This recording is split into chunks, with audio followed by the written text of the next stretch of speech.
अस्य श्री कृष्णगोपालसहस्रनामस्तोत्र महामन्त्रस्य श्रीनारदऋषिः अनुष्टुप्छन्दः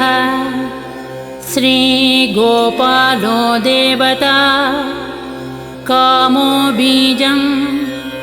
मायाशक्तिः चन्द्रः कीलकम् श्रीकृष्णचन्द्रभक्तिफलप्राप्तये श्रीकृष्णगोपालसहस्रनामस्तोत्रजपे विनियोगः प्रकारान्तरम् ॐ ऐं क्लीं बीजं श्रीं ह्रीं शक्तिः श्रीवृन्दावननिवासः कीलकम् श्रीराधाप्रियं परं ब्रह्मेति मन्त्रः धर्मादिचतुर्विध पुरुषार्थसिद्ध्यर्थे जपे विनियोगः ॐ नारदऋषये नमः श्रीगोपालकृष्ण देवतायै नमः ध्यानम् कस्तूरीतिलकं ललाटफलके वक्षस्थले कौस्तुभं नासाग्रे वरमौक्तिकं करतले वेणुं करे कङ्कणं सर्वाङ्गे हरिचन्दनं च कलया कण्ठे च मुक्तावलिं गोपस्त्री परिवेष्टितो विजयते गोपाल चूडामणिः ॐ श्रीगोपालो महीपालो वेदवेदाङ्गपारगः कृष्णः कमलपत्राक्षः पुण्डरीकः सनातनः ॐ श्रीगोपालो महीपालो वेदवेदाङ्गसारगः कृष्णः कमलपत्राक्षः पुण्डरीक सनातनः गोपतिर्भूपतिस्यास्ता प्रहर्ता विश्वतोमुखः आदिकर्ता महाकर्ता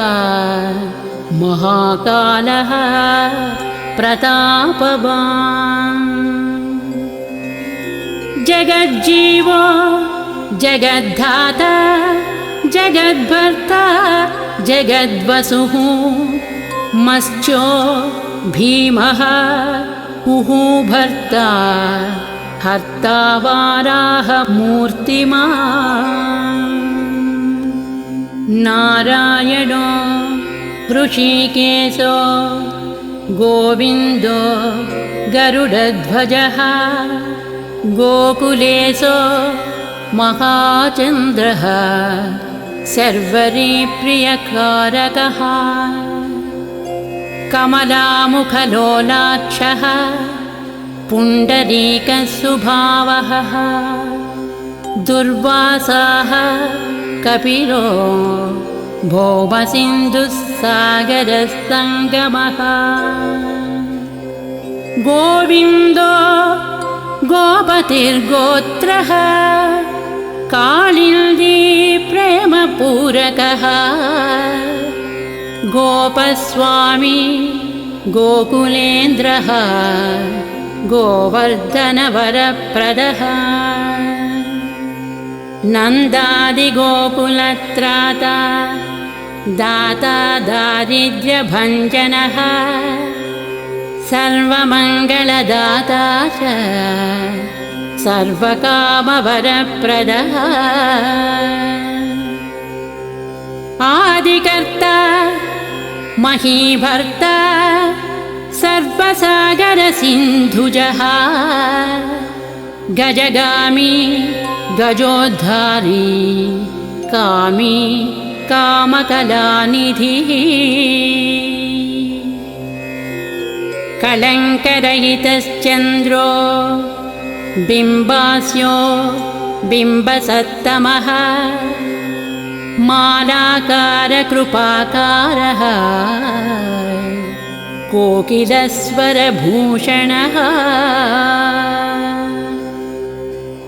रामो नीलाम्बरो देवो हली द्विवदमर्दनः सहस्राक्षपुरीभेत्ता महामारी विनाशनः शिवः शिवतमोभ्येत्ता बलारातिप्रपूजकः कुमारी वरदायी च वरेण्यो मीनकेतनः नरो नारायणो धीरो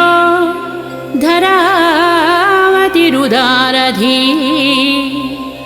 श्रीपतिः श्रीनिधिः श्रीमान् मापतिः प्रतिराजः बृन्दापतिः कुलं ग्रामी धाम ब्रह्म सनातनः रेवतीरमणो रामः प्रियश्चञ्चललोचनः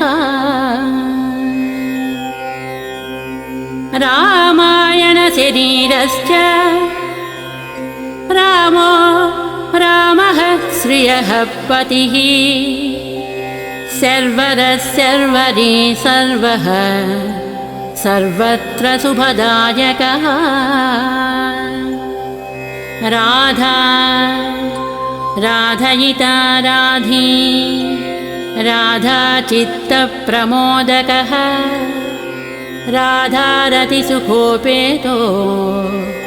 राधामोहनतत्परः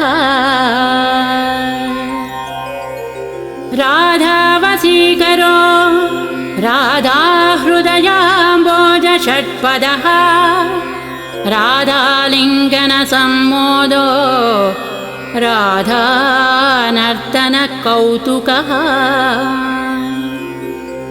राधा सङ्गातसम्प्रीति राधा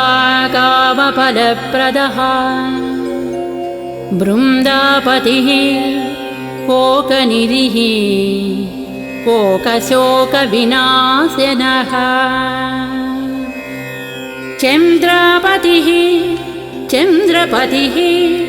चण्डकोदण्डभञ्जनः रामो दाशरथी रामो भृगुवंशसमुद्भवः रामो दाशरथी रामो भृगुवंशसमुद्भवः आत्मा रामो जितक्रोधो मोहो मोकान्धभञ्जनः वृषभानुभवो भावी काश्यपिः करुणानिधिः कोलाहलो हलो हाली हली हलधरप्रियः राधामुखाब्जमार्ताण्डो भास्करो रविजो विधुः विधिर्विधाता वरुणो वारुणो वारुणीप्रियः रोहिणी हृदयानन्दी वसुदेवात्मजो बलिः नीलाम्बरो रौहिणेयो जरासन्धवधोमलः नागो जवाम्भो विरुदो वीरः वरदो बली गोपदो विजयी विद्वान् सिपिविष्टः सनातनः परशुरामवचोग्राही वरग्राही शृगालः धमघोषोपदेष्टा च रथग्राही सुदर्शनः वीरपत्नी यशस्त्राता जराव्याधि विघातकः द्वारकावास तत्त्वज्ञो हुतासनवरप्रदः यमुनावेगसंहारी नीलाम्बरधरः प्रभुः विभुः सरासरो धन्वी गणेशो गणनायकः लक्ष्मणो लक्षणो लक्षो रक्षो वंशविनाशकः वामनो वामनीभूतो वमनो वमनारुहः यशोदानन्दनः कर्ता यमलार्जुनमुक्तिदः उलूखली महामानो दामबद्धा त्वयि शमी भक्तानुकारी भगवान् केशवः अचलधारकः केशिः मधुः मोही वृषासुरविघातकः अघासुरविघाती च पूतना मोक्षदायकः कुब्जा विनोदी भगवान् कंसमृत्युर्महामुखी अश्वमेधो वाजपेयो गोमेधो नरमेधवान् कन्दर्पकोटिलावण्यः चन्द्रकोटिसुशीतलः रविकोटिप्रतीकासो वायुकोटिमहाबलः ब्रह्मा ब्रह्माण्डकर्ता च कमलावाञ्छितप्रदः कमली कमलाक्षश्च कमलामुखलोलुपः कमलाव्रतधारी च कमलाभः पुरन्दरः सौभाग्याधिकचित्तश्च महामायी मदोत्कटः ताटकारी सुरत्राता मारीचक्षोभकारकः विश्वामित्रप्रियो दान्तो रामो राजीवलोचनः लङ्काधिपकुलध्वंसी विभीषणवरप्रदः सीतानन्दकरो रामो वीरो वारिधिबन्धनः खरदूषणसंहारी साकेतपुरवासवान् चन्द्रावलिपतिः कूलः केशिकंसवधोवरः माधवो मधुः माध्वी माध्विको माधवी विभुः मुञ्जाटवी गाहमानो धेनुकारिर्दशात्मजः वंशीवटविहारी च गोवर्धनवनाश्रयः तथा तालवनोद्देशी भाण्डीरवनशङ्करः तृणावर्तकृपाकारी वृषभानुसुतापतिः राधाप्राणसमो राधावदनाब्जमधुकटः गोपीरञ्जनदैवज्ञो लीलाकमलपूजितः क्रीडा कमलसन्दोः गोपिका प्रीतिरञ्जनः रञ्जको रञ्जनो रङ्गो रञ्जी रञ्जमहीरुहः कामः कामारिभक्तश्च पुराणपुरुषः कविः नारदो देवलो भीमो बालो बालामुखाम्बुजः अम्बुजो ब्रह्मसाक्षी च योगी दत्तवरो मुनिः वृषभः पर्वतो ग्रामो नदीपवनवल्लभः पद्मनाभः सुरज्येष्ठो ब्रह्मरुद्रो हि भूषितः गणानां त्राणकर्ता च गणेशो ग्रहिणो ग्रही गणाश्रयो गणाध्यक्षो क्रोडीकृतजगत्त्रयः यादवेन्द्रो द्वारकेन्द्रो मधुरावल्लभोधुरी भ्रमरः कुन्तली कुन्ती सुतरक्षी महामनाः यमुना वरदाता च काश्यपस्य वरप्रदः शङ्खचूडवदोद्धामो गोपीरक्षणतत्परः पाञ्चजन्यकरो रामी त्रिरामी वनजोजयः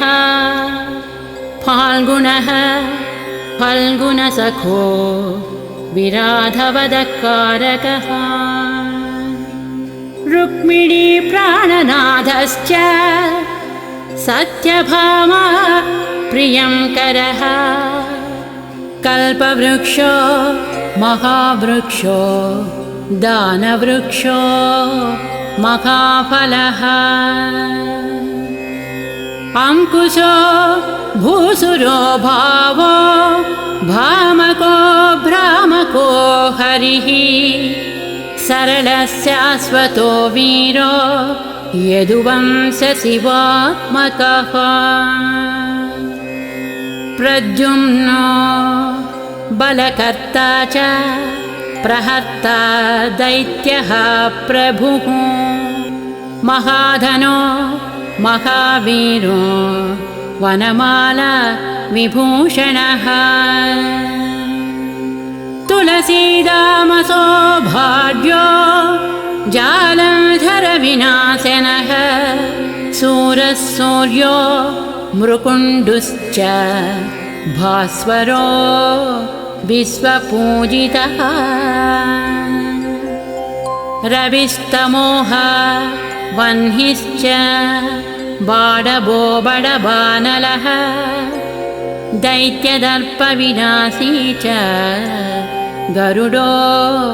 गरुडाग्रजः गोपीनाथो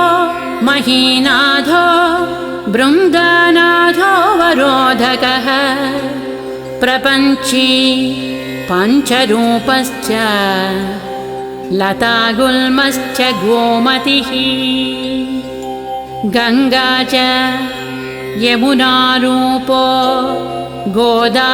वेत्रवती तथा कावेरी नर्मदा तापी गण्डकी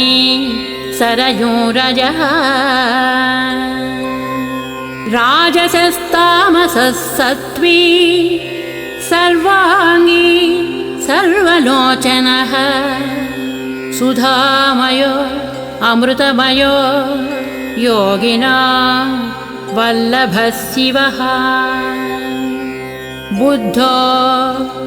बुद्धिमतां श्रेष्ठो विष्णुर्विष्णुः शचीपतिः वंशी वंशधरो लोको विलोको मोहनाशनः रवरावो रवो रामो बलो बालो बलाहकः शिवो रुद्रो नलो नीलो लाञ्चली लाञ्चलाश्रयः पारदः पावनो हंसो हंसारूढो जगत्पतिः मोहनी मोहनो मायी महामायो महासुखी वृषो वृषाकपिः कालः कालीदमनकारकः कुब्जा भाग्यप्रदो वीरो रजकक्षयकारकः कोमलो वारुणी राजा जलजो जलधारकः हारकः सर्वपापघ्नः परमेष्ठी पितामहः खड्गधारी कृपाकारी राधारमणसुन्दरः द्वादशारण्यसंभोगी शेषनागफणालयः कामस्यामः सुखश्रीदः श्रीपतिः श्रीनिधिः कृतिः हरिर्हरो नरो नारो नरोत्तमयिषुप्रियः गोपालचित्तहर्ता च कर्ता संसारतारकः आदिदेवो महादेवो गौरीगुरुरनाश्रयः साधुर्मधुर्विधुर्धाता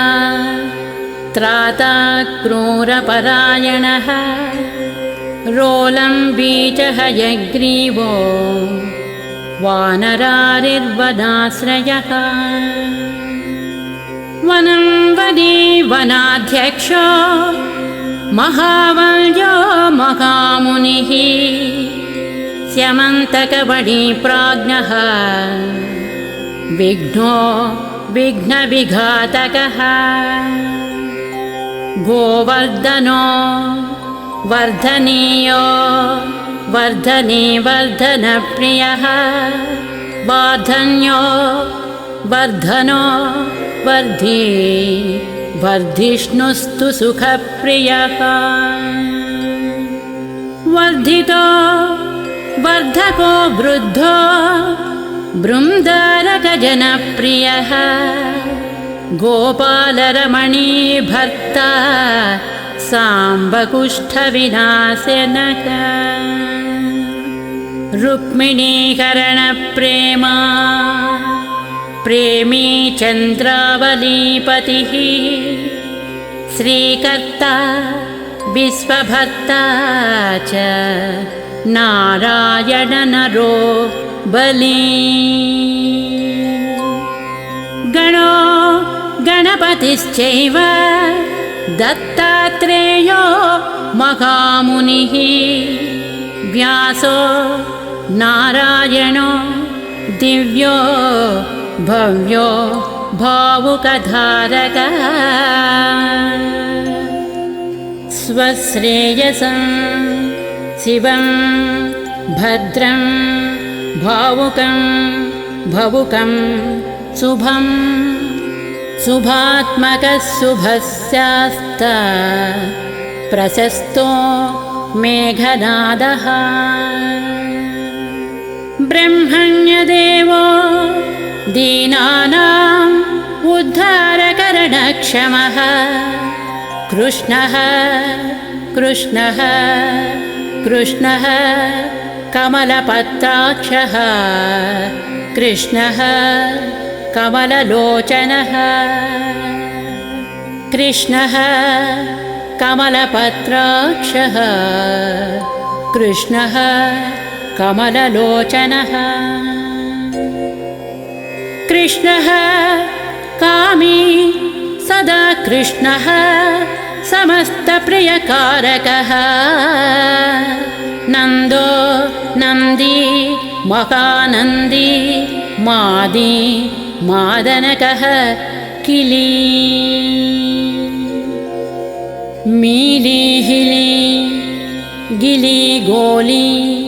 गोलो गोलालयो गुली गुग्गुली मारकी शाखी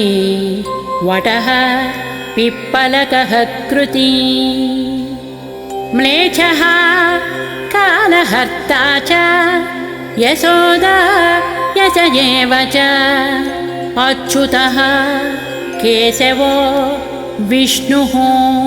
हरिः सत्यो जनार्दनः हंसो नारायणो नीलो लीनो भक्तिपरायणः जानकीवल्लभो रामो विरामो विषनाशनः सिंहभानुर्महाभानुः वीरभानुर्महोदधिः समुद्रोऽब्धिरकूपारः पारावारस्तरित्पतिः गोकुलानन्दकारी च प्रतिज्ञापरिपालकः सदा रामः कृपारामो महारामो धनुर्धरः पर्वतः पर्वताकारो गयो गेयो द्विजप्रियः कमलास्वतरो रामो रामायणप्रवर्तकः द्वौर्द्विवो दिवसो दिव्यो भव्यो भागी भयावहः पार्वती भाग्यसहितो भर्ता लक्ष्मी सहायवान् विलासी साहसी सर्वी गर्वी गर्वितलोचनः सुरारिन्लोकधर्मज्ञो जीवनो जीवनान्तकः यमो यमारीर्यमनो यमी यमविघातकः वंसुली पांसुली पांसुः पाण्डुरर्जुनवल्लभः ललिता चन्द्रिका माला माली मालाम्बुजाश्रयः अम्बुजाक्षो महायक्षो दक्षश्चिन्तामणिप्रभुः मणिर्दिनमणिश्चैव केदारो बदरीश्रयः बदरीवनसम्प्रीतो व्यासः सत्यवतीसुतः अमरारिनिहन्ता च सुधासिन्धुविधूदयः चन्द्रो रविः शिवः शूली चक्री चैव गदाधरः श्रीकर्ता श्रीपतिः श्रीदः श्रीदेवो देवकीसुतः श्रीपतिः पुण्डरीकाक्षः पद्मनाभो जगत्पतिः श्रीकर्ता श्रीपतिः श्रीदः श्रीदेवो देवकीसुतः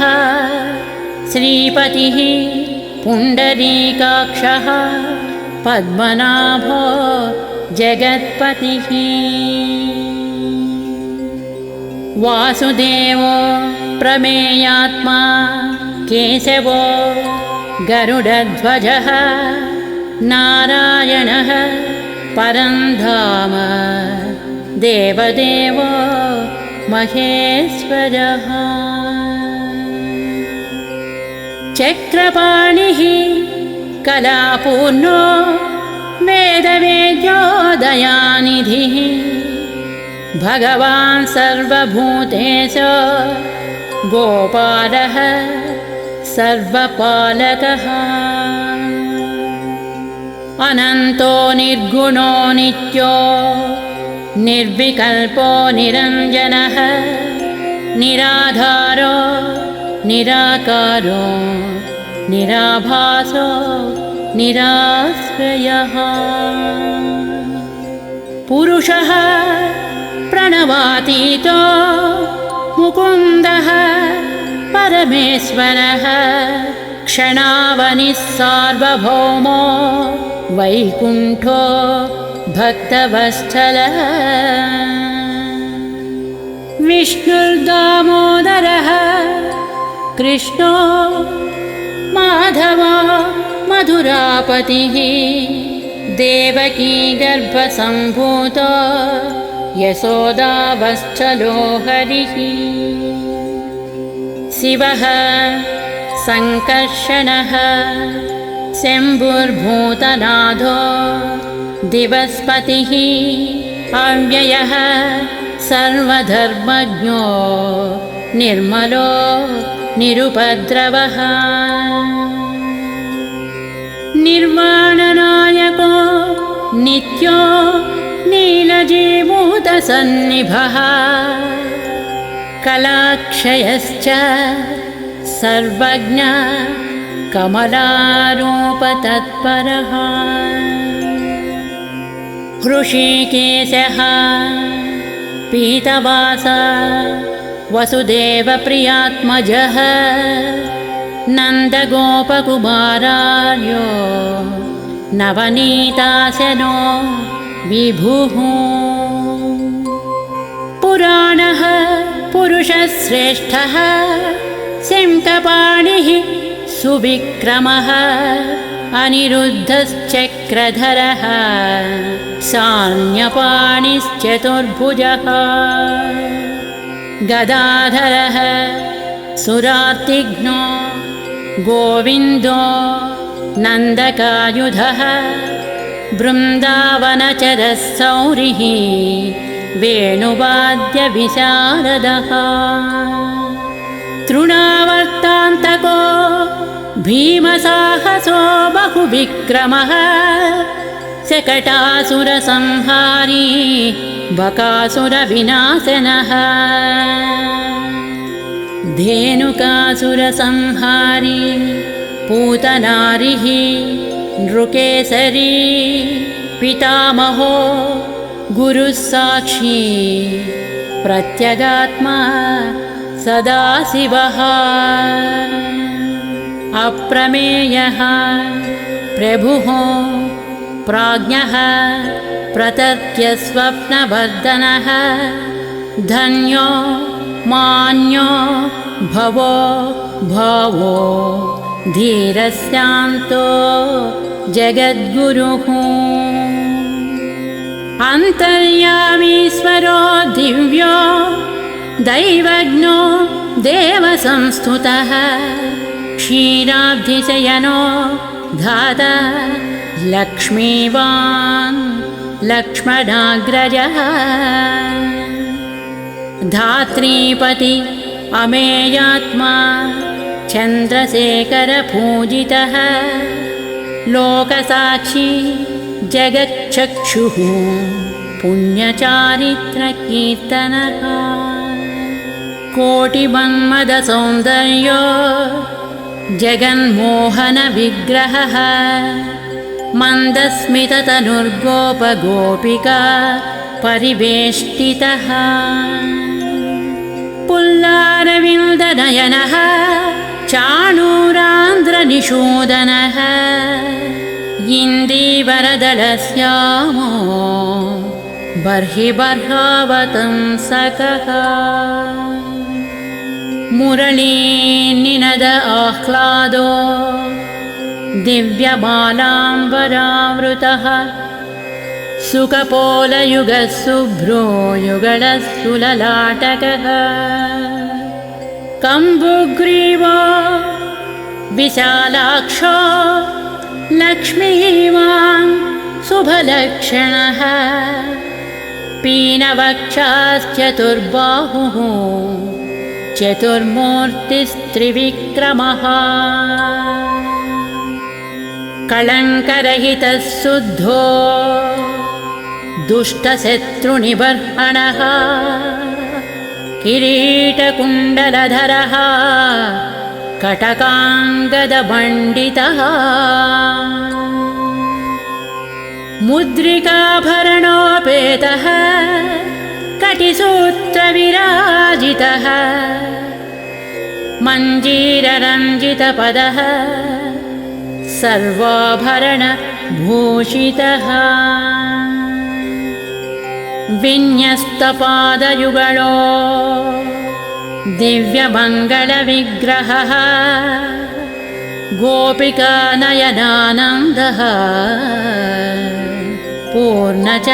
पूर्णचन्द्रनिभाननः समस्तजगदानन्दः सुन्दरो लोकनन्दनः यमुनातीरसञ्चारी राधामन्मथ वैभवः गोपनारीप्रियोदान्तो गोपीवस्त्रापहारकः शृङ्गारमूर्तिः श्रीधामा तारको मूलकारणम् सृष्टिसंरक्षणोपायः क्रूरासुरविभञ्जनः नरकासुरसंहारी मुरारिर्वैरिमर्दनः आदितेयप्रियो दैत्यभीकरो यदुशेखरः जरासन्धकुलध्वंसी कंसारातिः सुविक्रमः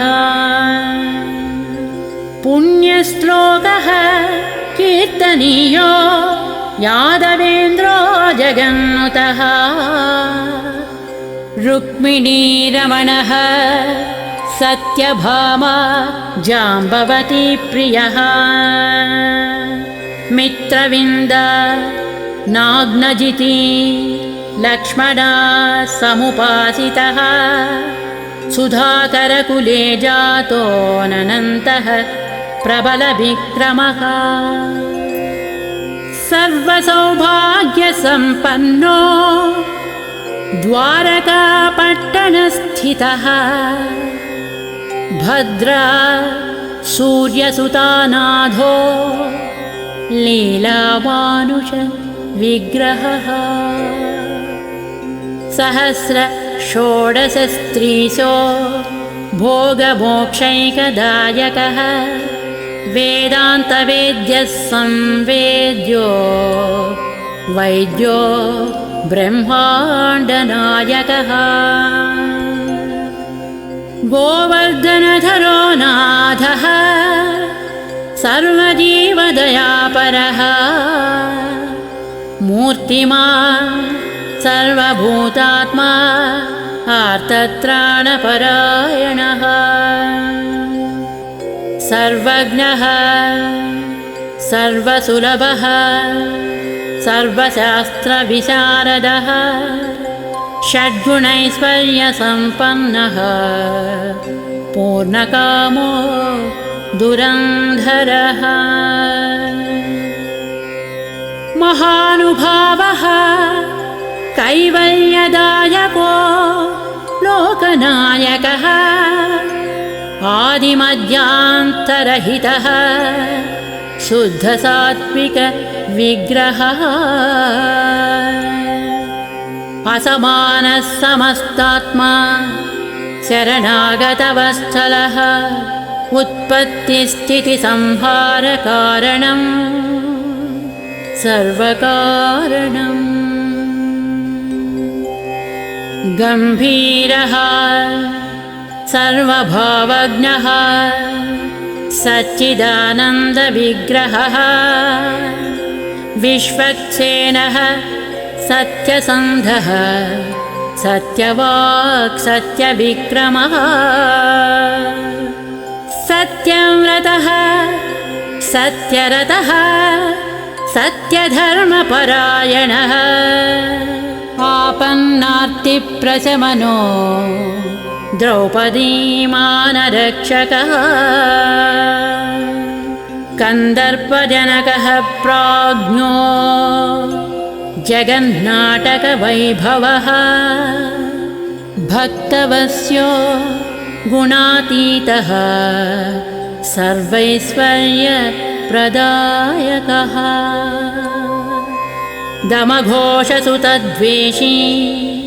बाणबाहुविखण्डनः भीष्मभक्तिप्रदो दिव्यः कौरवान्वयनाशनः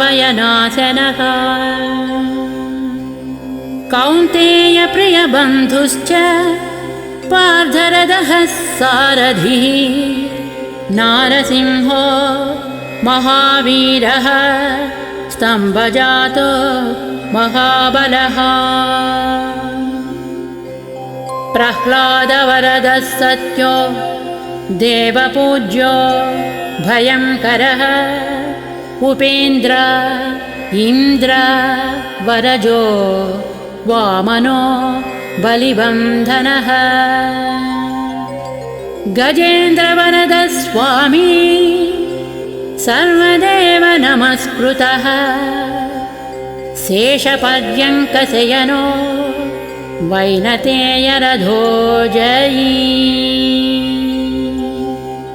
अव्याहतबलैश्वर्यसम्पन्नः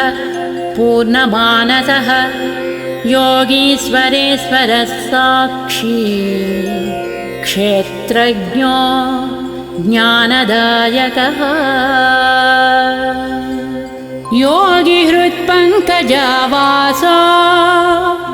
योगमायासमन्वितः नादबिन्दुकलातीतः चतुर्वर्गफलप्रदः सुषुम्नामार्गसञ्चारी देहस्यान्तरसंस्थितः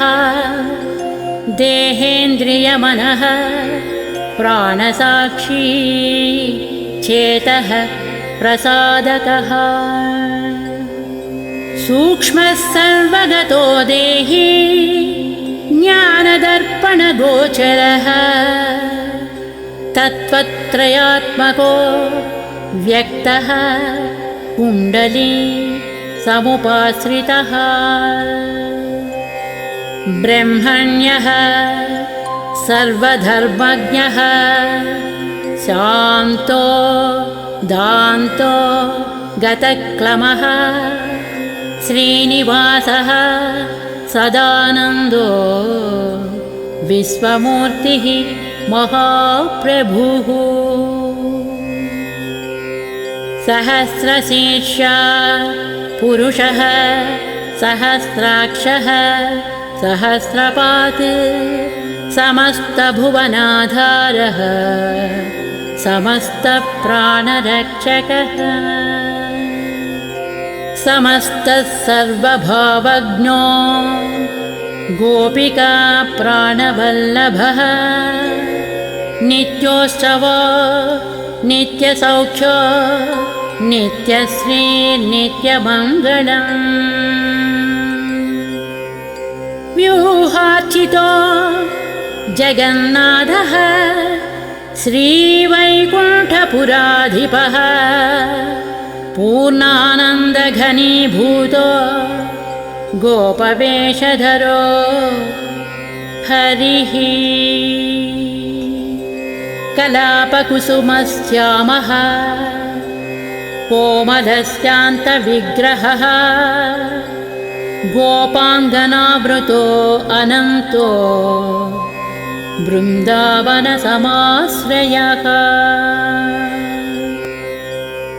वेणुनादरतश्रेष्ठो देवानां हितकारकः जलक्रीडा समासक्तो नवनीतस्य तस्करः गोपालकामिनी जारः चोरजारशिखामणिः परं ज्योतिः पराकाशः परावासः परिस्फुटः अष्टादशाक्षरो मन्त्रो व्यापको लोकपावनः सप्तकोटिमहामन्त्रः शेखरो देवशेखरः विज्ञानज्ञानसन्धानः तेजोराशिर्जगत्पतिः भक्तलोकप्रसन्नात्मा भक्तमन्दार विग्रहः भक्तदारिद्र्यशमनो भक्तानां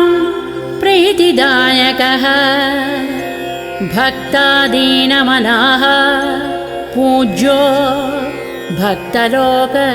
शिवङ्करः भक्ताभीष्टप्रदः सर्वभक्तागौघनिकृन्तकः अपारकरुणासिन्धुः भगवान् भक्ततत्परः इति श्री गोपालकृष्णनाम्नां सहस्रमीरितम् इति श्री राधिकानाथ नाम्नां सहस्रमीरितम् स्मरणात् पापराशीनां खण्डनं मृत्युनाशनम् वैष्णवानां प्रियकरं महादारिद्र्यनाशनं ब्रह्महत्या सुरापानं परस्त्रीगमनं तथा परद्रव्यापहरणं परद्वेषसमन्वितं मानसं वाचिकं कायं यत्पापं पापसम्भवं सहस्रनाम पठनाः सर्वे नश्यन्ति तत्क्षणात् महादारिद्र्ययुक्तो वै वैष्णवो विष्णुभक्तिमान् कार्तिक्यां यः पठेद्रातौ शतमष्टोत्तरं क्रमात् पीताम्बरधरो धीमा सुगन्धी पुष्पचन्दनैः पुस्तकं पूजयित्वा च नैवेद्यादिभिरेव च राधाधान्याङ्कितो धीरो वनमाला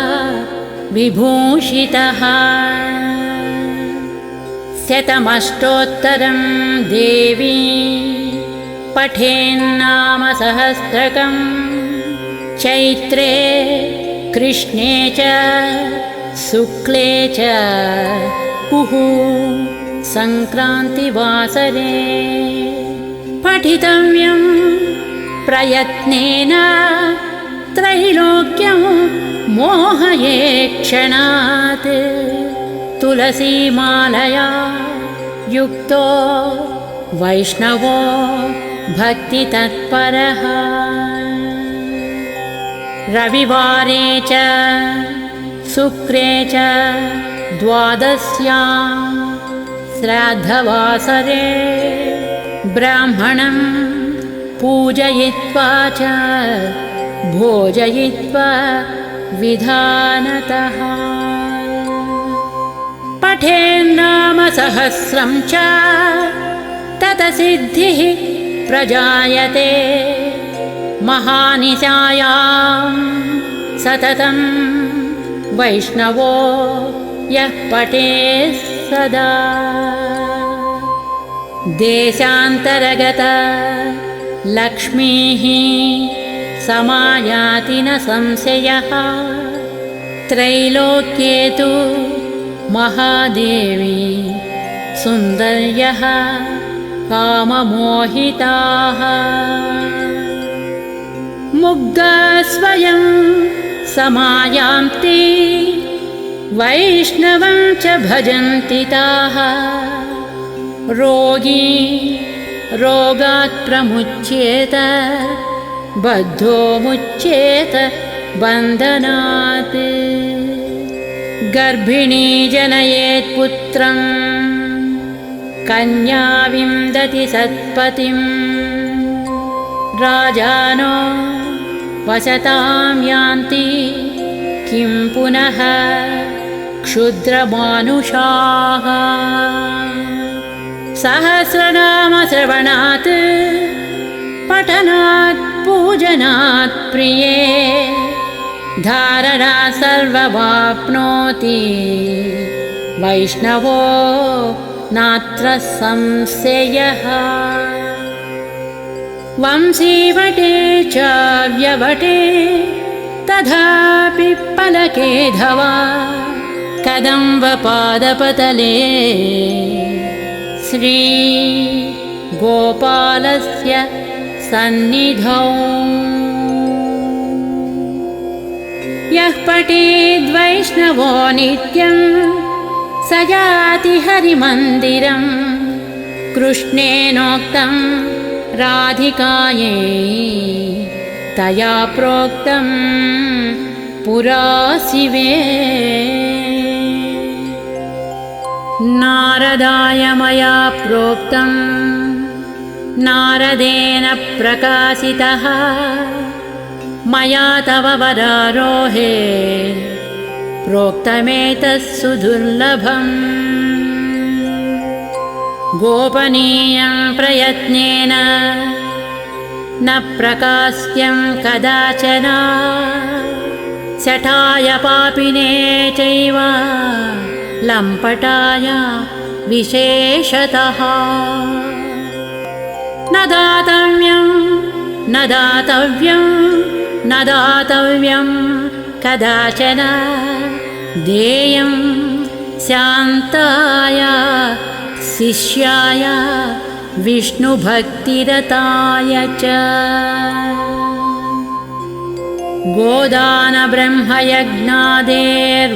गोदानब्रह्मयज्ञादेर्वाजपेयशतस्य च